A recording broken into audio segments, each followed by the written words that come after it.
Jazakum khair, ya Mashaykh, for all of your time today. Alhamdulillah, very, very insightful. Shaykh Haitham, barakallahu feek, you have authored multiple books. Imam Tom, you speak about reading and books online, from Orientalism to Raghib al-Isfahani's books.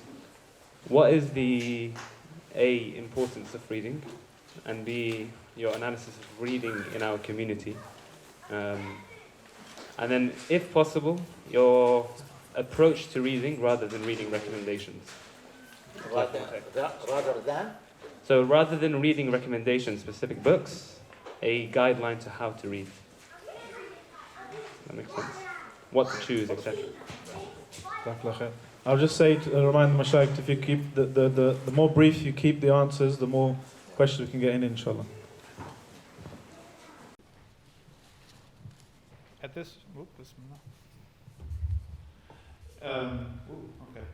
So reading is super important, and I would say I would tack onto that. Learning languages is very important as well, because it shapes what is possible for you to think. When it comes to the culture of reading, it's at its lowest point right now in the West.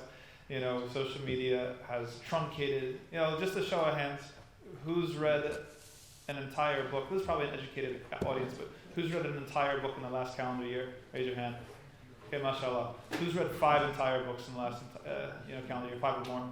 Okay, we keep going down. So mashallah. We have an exceptional audience here tonight, but the average person in the average, masjid setting, you ask them, when's the last time you read a book?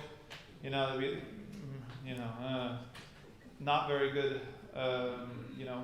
response. So reading is extremely important. It's extremely important to our tradition. Our ulama, obviously, we have an enormous tradition of reading, writing, and scholarship. In fact, if I don't know of any sort of culture or civilization that has produced sort of such respect for scholarship and reading and engagement in thought than sort of the Islamic project. To keep it as brief as possible, I think that distinguishing different types of reading is very, very important when you're approaching reading. Not every book is going to be read every word and pour over it and try to understand and suck everything out of it. Okay, you save that for halak. Okay, that other books you're reading for tasawwuf, you want to get the general idea, right? And other books, if you're making bath in a particular, you're trying to go deep within one particular genre, then you're trying to get a summary of like what people are saying in the genre.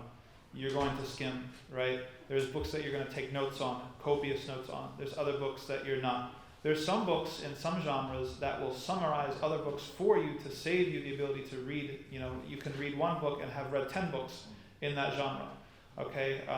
Because every discipline is a conversation. Philosophy, whether it's analytic philosophy or continental philosophy, it's a conversation, people responding to people, etc. Anthropology is a conversation. Political science is a conversation. IR is a conversation, international relations. Right? Everything's a conversation. So, now the risk is that some authors misrepresent what other people have said within that conversation, but there are some books where they accurately represent what has been said up until that point in conversation, and so they're efficient books. So within whatever discipline that you're going into, try to find those super efficient books that really save you from having to read you don't have to go back to read everything Plato wrote and everything Socrates wrote and everything. That's going to waste its time. Pick those who are going to summarize it, respond to it, make sense of it, and present it in a way that your reading is efficient. Anyone want to add anything? I would say it's very important to buy a lamp. Buy a lamp in your bedroom. It makes a big difference. Yes, because if you try to, which is very difficult in this day and age, but if you try to sleep early, to sleep at night and work during the day, and if you try to sleep after Isha, like the Sunnah of the Prophet Muhammad sallallahu alaihi wasallam, if you have a lamp and before you sleep you try to read 10 pages a day, which will take around 20 minutes, not only will it help you relax and wind down and shut down from your devices and from outside and just relax and enjoy a book, it will help you sleep, but also inshallah ta'ala will increase your knowledge. So I think if we read 10 pages a day, on average we'll finish one book a month. because the average book is around 30 pages. And on average, people spend around 45 minutes a day on social media. You can spend half of that, 25 minutes a day on a book. Or another way you can do is between each salah, try to read 2 pages. Between Fajr and Dhuhr, read 2 pages. Between Dhuhr and Asr, another 2 pages. On average, you would read minimum, inshallah, 10 pages. When you are traveling, take a book with you. So it's important that we get into a habit of reading all the time, even if it's minimal, even if it's a few pages a day, and we get to a complete book, whatever speciality or whatever interest, just reading all the time is very beneficial for your own personal development, inshallah. Jazakallah khair. Any questions? Yes. Sheikh Hassan, have you had that before? Assalamu alaikum. So it's a local question that's related to something that's happened in Wembley. It's just a stone throws away regarding Michaela Community School. So we just wanted to have your reflection, thoughts on the recent judgment, and also any advice to the Wembley community. Did everyone hear the question, by the way? Yep. So before the Sheikh answers, the parent of this student who, mashallah, tabarakallah, did a very courageous act, mashallah, and took the school to court. She's here today. Can we just have a round of applause for her, inshallah? The sister was very, the parent was very 50-50 about taking this to court. There's big financial commitment, there's lots of time involved. It was very draining, and unfortunately not much support in the beginning.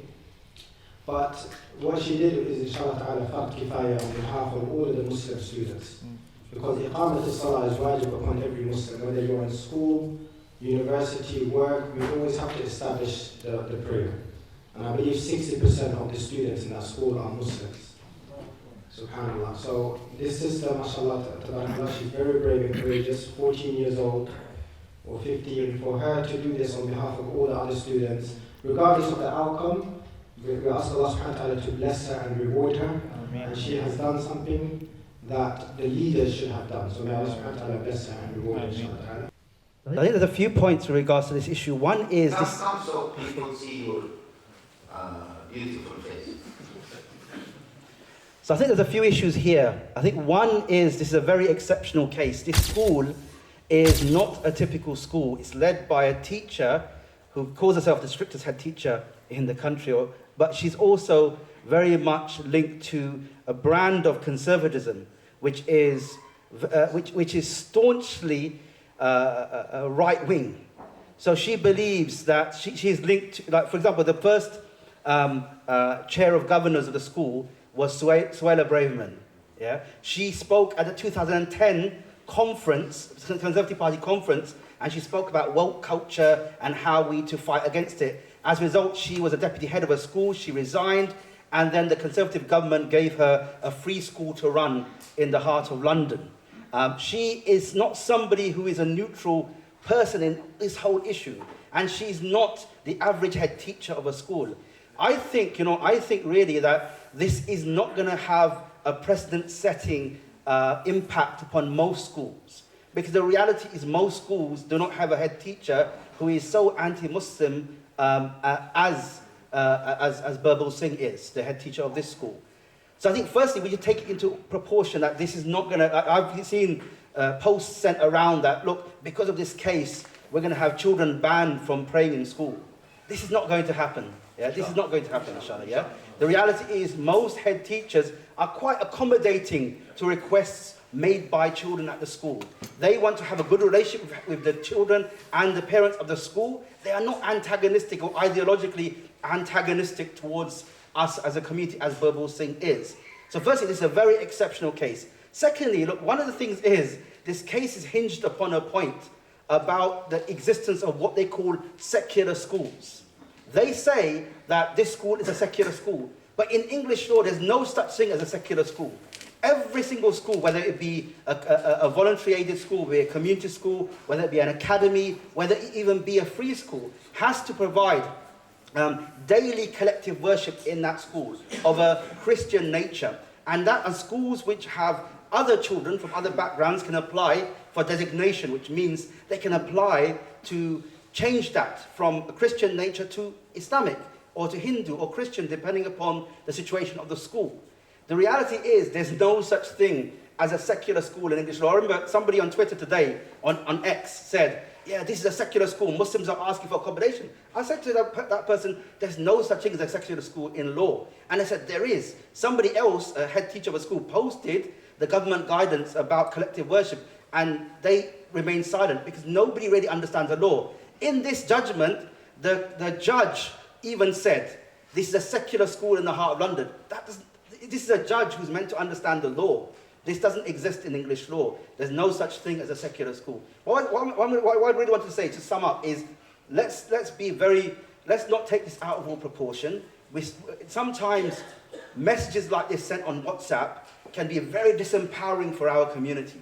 And we've got to stop that. Yeah? Let's not disempower our community. Yeah? This step by this parent and this child, alhamdulillah, may Allah reward, is brave. Yeah? Because I can understand that parent and that child were fighting on behalf of their right to fulfill a worship of Allah subhanahu wa ta'ala.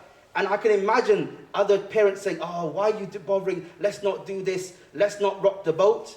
And the reality is we've got to promote a sense of bravery amongst our community where we challenge things which go against our values. And I think really we just need to take proportion on this issue, work with schools and stand up for the rights of our children, because we're not asking for exceptional rights. We're asking just to be acknowledged within the law as it stands. And I think that's what we've got to be very clear about, inshallah. Jazakallah khair. Assalamu alaikum. I was just wondering, since Brother Tom and Omar went to Medina to be educated, what is an option for the sisters who obviously don't have that option to become as educated and hopefully pass that education on to other sisters? There are options, alhamdulillah, for sisters as well, including in Medina. So, alhamdulillah, many of the brothers, their wives were studying in some of their institutes. And then there's also Ma'had al-Haram as well. So inside the Haramain, either Mecca or Medina, there is an institute in the morning, and also in the evening, the same scholars, or most of them, that we have access to. There's also a department in this, or there's a section in the sisters area where they can listen. So my advice for young sisters, young single sisters, is to get married first and get their husbands to send them abroad. So there's Medina, there's Egypt, there's all the options that we have as men. Or with them? What do you mean by No, with them, yeah. Of course. Okay. Oh, no, You said of course. send them. You said send them. Oh, no, I mean with them. With them. Yeah. No, they can't travel alone. There you go, mashallah. Exactly, yeah. And also, Some of them heard that and just left. also there's options here, alhamdulillah, there are some institutes. There is some institutes in London, I agree, there isn't enough institutes, even for us brothers here in London, in the UK. But I can see that all the opportunities that we have, the sisters have as well. They just need to get married, inshallah, and have easygoing husbands that can take them. Yes. And also Sabil sisters as well. Real quick, in addition to that, so I'll add some advice that I give to that's equally valid to the men. Don't wait until you feel like you can only start being a student of knowledge until you go to Medina. This is a trick of the shaitan. MashaAllah, London is Sharif. MashaAllah, you have so many options, you have so many mashayikh, so many scholars. Use the opportunities that are available to you. Start today, right? And then things open up, things will continue to develop, and maybe, then along the way, you cover your Arabic, you cover your Quran, you cover your sort of bases, and then you get the opportunity later to go somewhere with your husband to Medina, to other places, alhamdulillah. But a lot of people fall into this trick where they say, oh, I need to go there to start, and then 10 years pass, and 20 years pass, and it never happens. So don't fall for that trick. Sisters, Jazakallah khair for the question. As Sheikh Tom, really, this is a very valuable advice. I want to take it from there. And for you, brothers. First of all, brothers and sisters, I want to mention that wallahi now you are so lucky because you have so many institutions that teach Islam. Brothers and sisters, and I always say, find the most convenient way for you. Don't go for the best choice. Otherwise, as Imam Tom said, 10 years, 20 years, time will pass, you haven't achieved anything. The most convenient, the most practical way, go for it. Yeah? The third point, sorry if I may, the third point, all of you brothers and sisters, the basis of talab al-ilm is the memorization of Quran. Yeah? Until you join, subhanallah, you can start the journey of hifz al-Quran. Yes? Secondly, if you become little bit advanced and you started to read and write the basic Arabic, choose any tafsir of the Quran.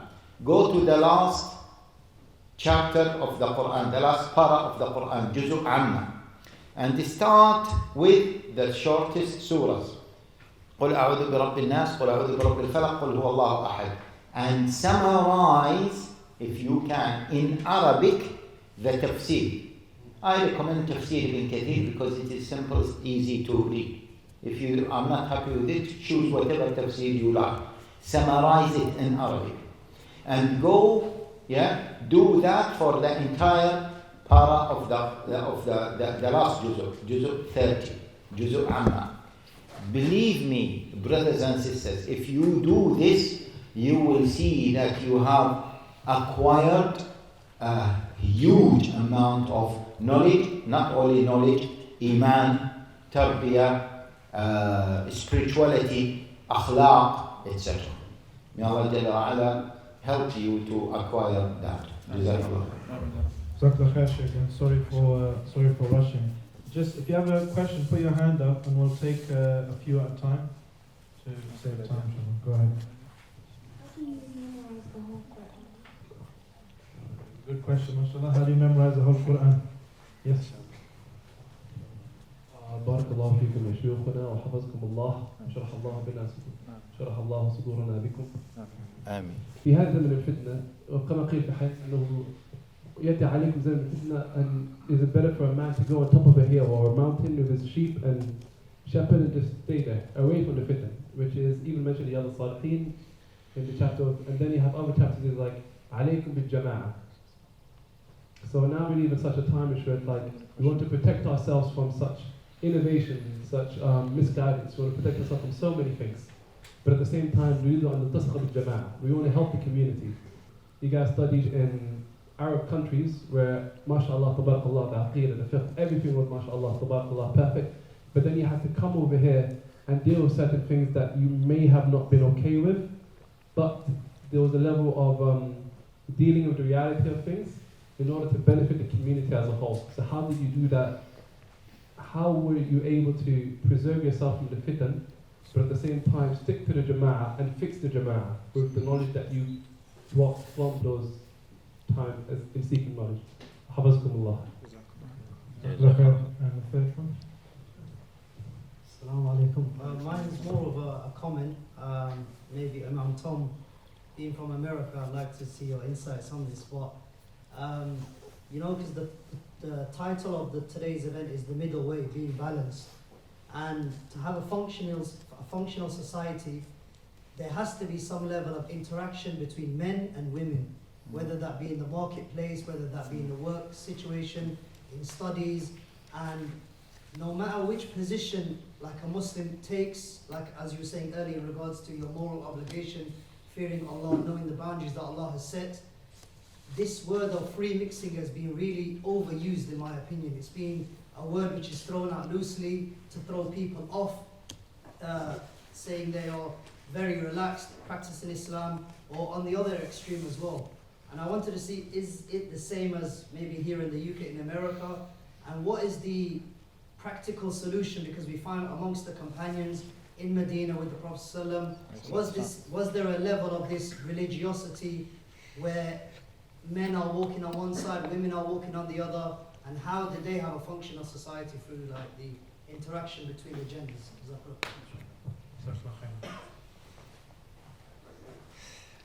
Ready, steady, go.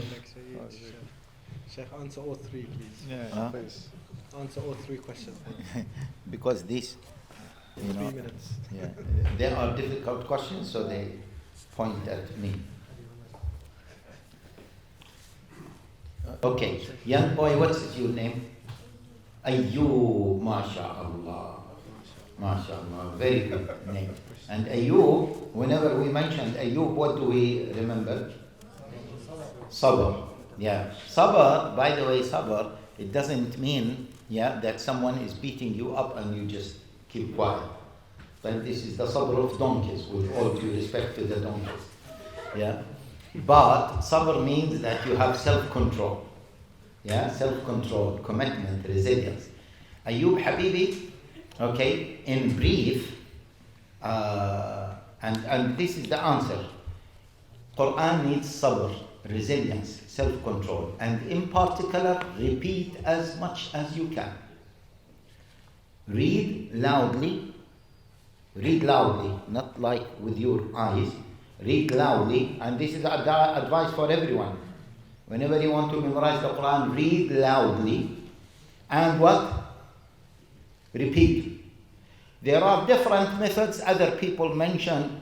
There are even theories about it. There is a maybe master's degree about the memorization of Quran, etc., etc. And online you might find some speakers have spoken about this, especially in Arabic.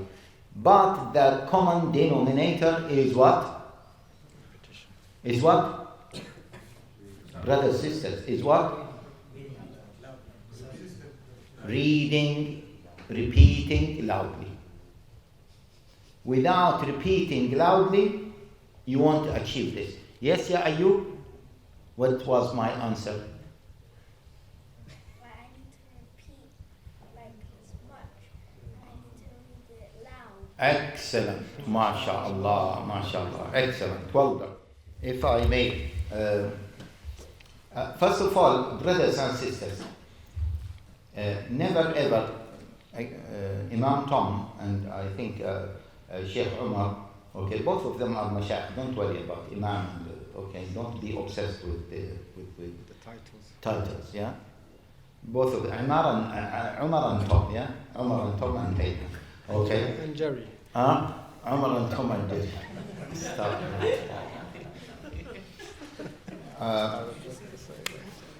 Was that your nickname in Medina? Yeah. Tom and Jerry. See, the situation in the UK and the situation globally now is not that bad. Yeah? In fact, the Muslim Ummah is flourishing now. I strongly believe in this. Brothers, many of you, because of your age, you haven't seen the Muslim Ummah maybe 20 years ago, 30 years, 40, 50 years ago. I told you about the way I grew up. When I grew up, the number of people who used to pray Taraweeh were very few in number, and it was only the elderly people. Now it is the norm that Muslims who fast, they pray Taraweeh. Is that true or not? People don't imagine this, especially you young people don't appreciate that. The Muslim Ummah is flourishing. I had a podcast a few days ago, and I said, just before we start, let us first of all evaluate the situation of the Ummah. Are we flourishing or are we in decline because of the challenges and because of what we see in Gaza, in Palestine and elsewhere? Yeah? So I said, okay, let us take the UK as an example. I said to the brother, I was with Dr. Anas al-Takriti. I said, Sheikh Anas, okay, 20 years ago, compare the number of masajid now and 20 years ago. Yeah? Sheikh Asif, yeah? What do you think? The number of masajid now compared to the number of masajid 20 years ago. I know, you don't say that you are not that old. Okay. I'll give a better example here. At school, in the whole of the school, 60% Muslim, only one hijab. And now in the same school, hundreds. Yeah, very good example. Yeah, we started with mentioning the masajid, and normally whenever I mention masajid, some people say, إِنَّمَا يَعْمُرُ مَسَاجِدَ اللَّهِ مَنْ آمَنَ بِاللَّهِ وَالْيَوْمِ الْآخِرِ وَأَقَامَ الصَّلَاةَ, means talk about people. Then we need to talk about people. That the number of hijabi sisters in Muslim schools, almost, I think almost, let us say the vast majority of Muslim girls at schools now, they wear hijab. The vast majority. Once I went to my daughter's school, this was maybe 7 years ago, Central Foundation in East London, if you are. And when I entered, I said, what is this? Islamists are taking over. Most of the sisters, the girls, it is a state school. I'm sure you know Central Foundation. Yeah, they were wearing hijab. So anyway, we can talk a lot about that. Islam is flourishing, brothers and sisters. Now, this is one thing. The other thing, never ever as a Muslim feel defeated or down. ولا تهنوا ولا تحزنوا وأنتم الأعلون إن كنتم مؤمنين إن يمسسكم قرح فقد مس القوم قرح مثله. Allah Jalla Ala revealed those verses after Muslims were quote unquote defeated in the battle of Uhud. That even if you are physically defeated, you are morally what? Victorious. Yeah? And this Islam, even when the companions came to the Prophet ﷺ in Mecca, and they said, Ya Rasulullah, make dua for us. Look at how they torture us. Khabbab, they used to put the hot coal on his back, and even they said we used to smell the barbecue of his flesh. Yeah, because of this, the way they used to torture him. What did the Prophet ﷺ, how the Prophet ﷺ responded to them? He said, okay, facing them directly, and he said, the people before you used to be tortured more than you are tortured now. But that did not stop them from what? Being firm on their religion. And he mentioned the examples of the way the previous people used to be tortured. And then the Prophet ﷺ what? Gave them that vision.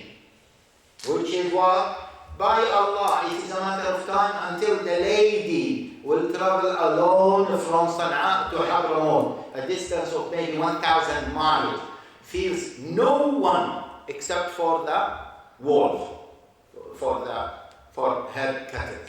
Okay? But feels no one because of the level of security, because of what? Because of the flourishment and establishment of Islam. But you are just being hasty. The Prophet ﷺ did not sympathize with them, oppress. But because we never feel victimized, we are the most qualified ideology, way of life, religion to become a superpower. Because when we become a superpower, we will never oppress others. Because we never felt victimized. Yeah? And one of the key reasons, anyway, just because of time. So this is a very important lesson. And I like really what Brother Sheikh Tom mentioned, that, okay, you are carrying Islam, the most valuable way of life that is providing humanity with solutions. Don't feel intimidated, don't feel low and you are, okay, subjugated. No. Yeah, what you hold and what you believe in is the solutions for the problem, is providing solutions for the problems of the entire humanity. Yeah, so don't feel that bad. Don't feel, oh no, too much fitan around us. Yeah, too much fitan around us, yes, but too much what? Too much or so many positive signs around us. Yeah, in London, wherever you walk, you find a sister with hijab, you find a brother with a beard, yeah, someone is telling you Salaam Alaikum, somewhere you find a masjid around you, yes or no? These are positive signs, okay? So this one, the last point is what? Free mixing in the relationship between men and women. Yeah. See, the general rule, okay, the general rule is fear Allah as much as you can. Yeah? This is the general rule. And I advise in those, regarding those questions, never ever go into the details of what does free mixing mean, what it entails, etc., etc. Especially now, brothers, we need to adopt a goal-oriented discourse. Yeah? Because now the whole world is looking for Islam as a solution for the injustice that is the whole world is experiencing. And in order to provide them with Islam, we should be careful, brothers and sisters. We should be careful in getting into the details of the nitty-gritty things. Yeah? Just use the overall arching principles. So this one, say, we need to look at the situation. The situation has to be taken into consideration. The most important thing, the general rule is what? Fear Allah as much as you can. Yes, brothers and sisters? Yeah? And that's it. This is more than enough. Jazakallah.